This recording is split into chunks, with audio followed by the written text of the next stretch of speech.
গীতে তারা নৃত্য পরিবেশন করে আমাদেরকে মুগ্ধ করছে। এই নৃত্য পরিবেশন আপনারা দেখছেন, একটা পৌরাণিক কাহিনী তুলে ধরেছে।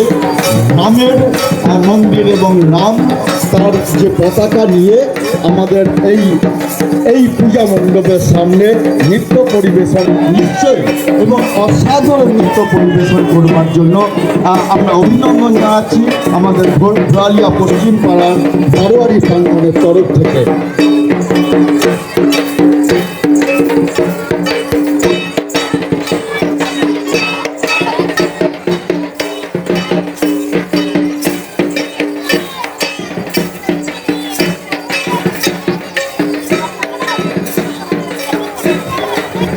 আমাদের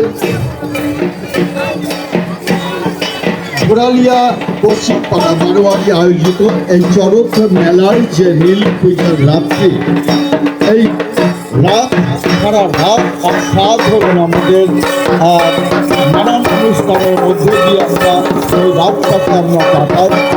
এলাকার সমস্ত সর্বস্তরের মানুষ আপনারা আসেন আজকে এই অনুষ্ঠানে আনন্দ পাওয়ার জন্য।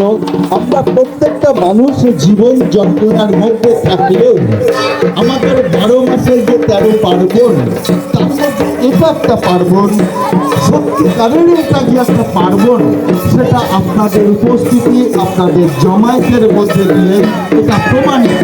আমরা ভক্তি সহকারে আমরা একটা সময় আপনারা জানেন না, অনেকেই নতুন যারা নতুন প্রজন্মের মানুষ, আমাদের এখানে বৈদ্যুতিক ব্যবস্থা ছিল না। আমাদের বীরেন সরকার প্রয়াত হয়েছেন, তিনি একটা গেট সিস্টেম করতেন, যে গেটে প্রায় 50টা 100টা ল্যাম্প, কেরোসিনের আলোয় ল্যাম্প, সেই ল্যাম্প নিয়ে আমাদের চরক মেলা প্রাঙ্গণে নীল পূজার রাত্রে তিনি নৃত্য পরিবেশন করে আমাদের যান। বস্তি চেনানোর জন্য আমাদের রেকর্ড করে গেছে সর্বপ্রথম কালীপদ বিশ্বাস, যিনি আমাদের স্রষ্টা, আমাদের চরক মেলার স্রষ্টা। আর প্রথম বস্তি নিয়েছে ঘোরালিয়া পশ্চিম পাড়া, এখন অঞ্চলে প্রথম বস্তি নিয়েছে রেণুপদ প্রামাণিক, সদ্য রেণুপদ প্রামাণিক।